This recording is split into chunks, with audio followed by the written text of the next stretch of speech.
So this bit of sharing comes courtesy to the fact that I just listened to my son talking with his writing tutor. And that may sound like nothing to a lot of you, but for us it's kind of big because this kid was not interested in writing for the longest time. And since he was a baby, he was not interested in ever having any kind of interactions with any people different than myself and my husband. And right now he's there alone in a room talking with a person that he's only seen 3 times in the most comfortable way. He's editing a story with her that he started writing. He loves writing, but he didn't like the idea of learning grammar and proper formatting of his words and his punctuation and everything. So that's always been a bit of a challenge to do with me. But he's finally come to the point where he was okay with the idea of a tutor helping him do that. So I found him a person that I thought would be perfect for him. And I put him in contact with her, and now he's on his way with her, and he meets and discusses when he's gonna see her, and talks about what he wants to do, and has the most engaging conversations with her. And all this, number one, made me feel this gratitude that I feel often so many times in my life, because it's just seeing those little miracles that when he was 2, I wasn't sure were going to happen. And it inspired me to share a concept that I think is important to share in the autism community and in general in the whole special needs community.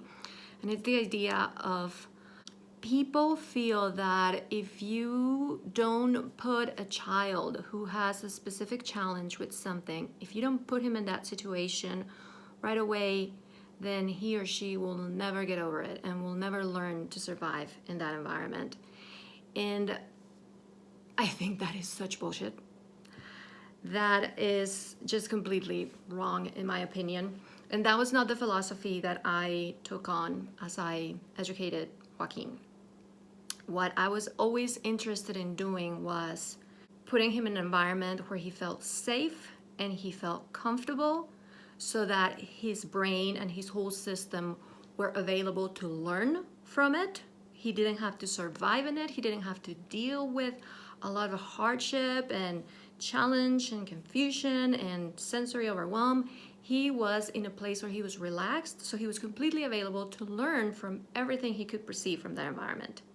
And in addition to that, I was there to watch where he was and what was a tolerable stretch to his abilities at the time.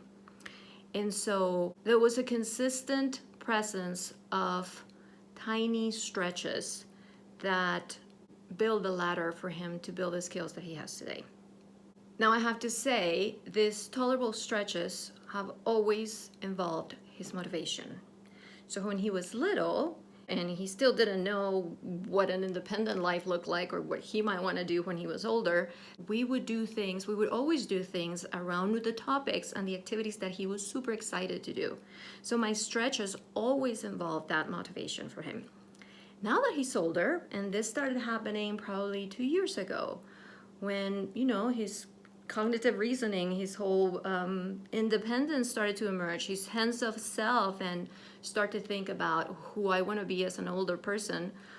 When that process got engaged, then he became more aware of things that perhaps were not necessarily his most exciting thing to do, but they involved somehow something he wanted to achieve. So when he was homeschooling here, and for the first time he started going to summer camps, not sleepaway, but activities during the day that were many hours away from home doing things with other people. He really enjoyed those. And when those were over and it was back to just being home here, he was kind of like empty. And he was suddenly, finally available to the idea of going to a school. He hated the idea of school before. And so I never pushed it because I didn't want him to suffer and struggle in an environment that he was not motivated to embrace. He was not motivated to stretch himself to function in that environment. And I knew that most schools available to him were going to be too much for some of the abilities that he still had gaps in. So school only came when he said, I'm ready. And yeah, it's it's a stretch for me to go to a place for 3 hours straight, but I'm interested in this idea of being away from here and starting to build my independence away from you, mother, and engaging with activities and people that are new. And so he ended up opening up to that possibility. And in the end, what he did is he went to the school full time. Now, granted, again, tolerable stretches means that this was not a traditional school. This was a school in which he could function.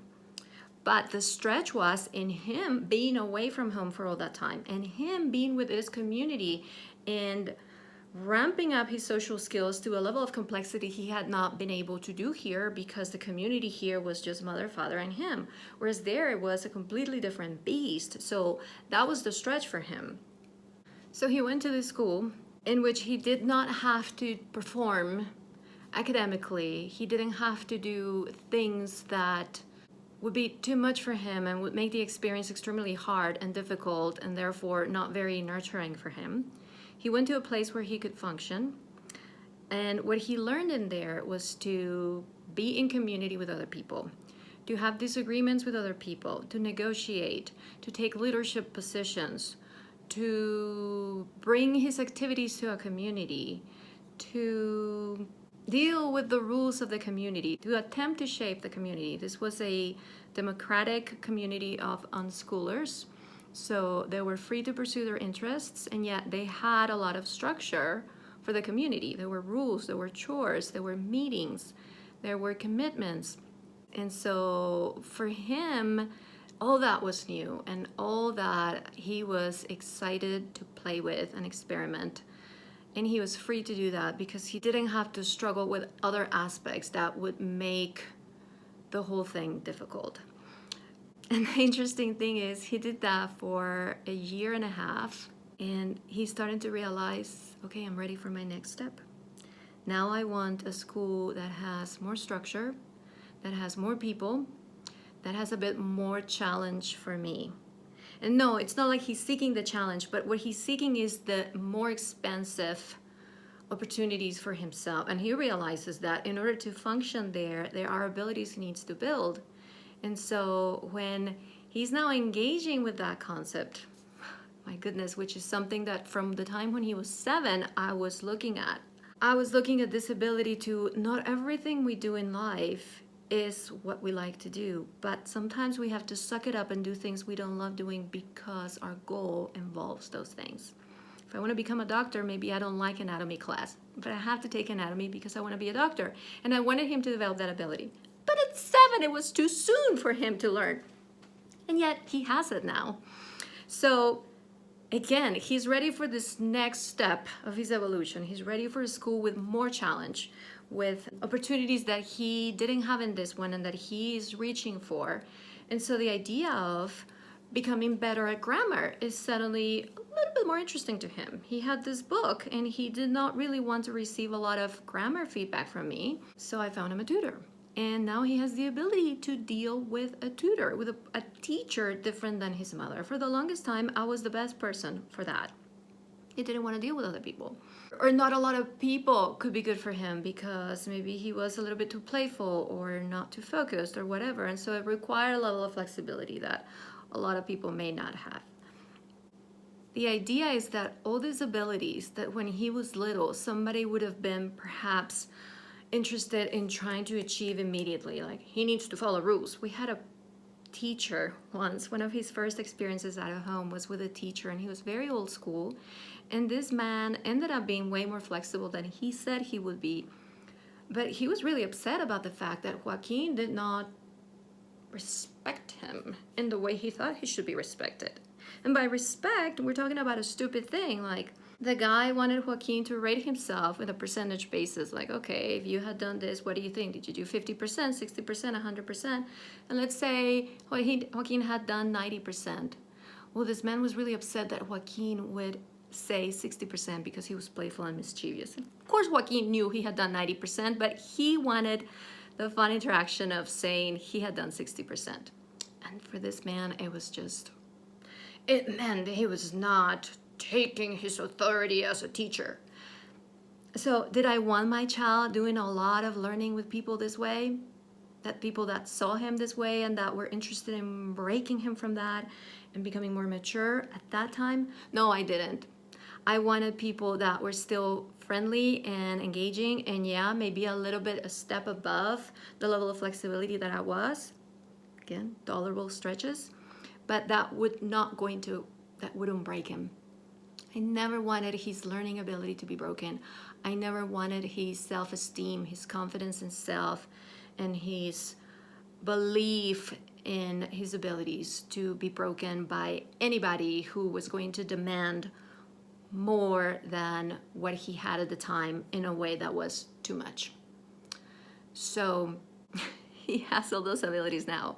Even the one of starting to see, maybe I have to suck this up. Oh my God, and there are so many other exciting developments that are happening right now that every time I look at those, I'm like, oh, this is the stuff that I just wanted somebody to tell me, Maria, this will happen. Maria, he will be independent this way. Maria, he will be able to go to this online forum and introduce himself and pick up an online game with these strangers without you facilitating anything.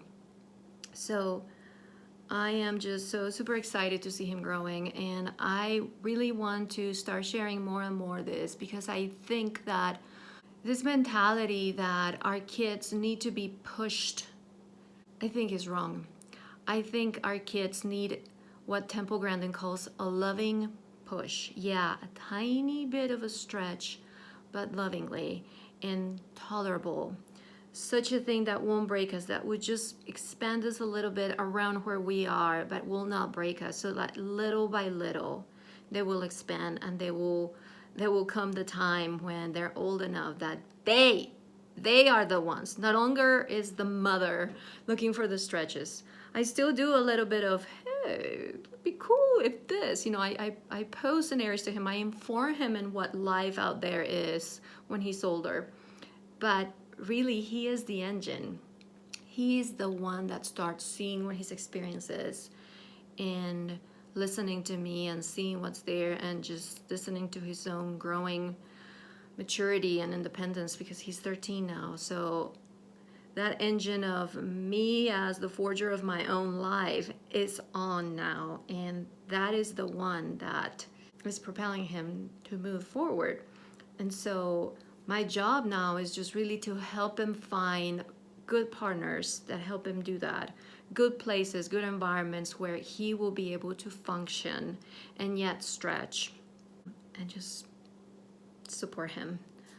So the bottom line of this, and what I want to say is, if you are someone who believes like me that you don't have to break a child to teach him what he or she needs to learn, if you believe that shielding them a little bit, putting them in a greenhouse that is right for the conditions, and then just starting to open it up a little bit so that they can take more and more, I totally believe in this. I totally believe this is the way how we learn, not just autistic kids. All of us learn best if we go little by little, if we do it by tiny stretches, if we do it in a way that is motivating and not castrating, not breaking our spirits, not informing us on everything we do wrong and everything we can do and what we should be doing. There is a loving way, and yes, it involves loving tiny pushes or stretches that just build every single skill out there. And I want to just say, hey, I am proof of that, and I believe in this. So if that's your path right now, I cheer you on. I believe it works.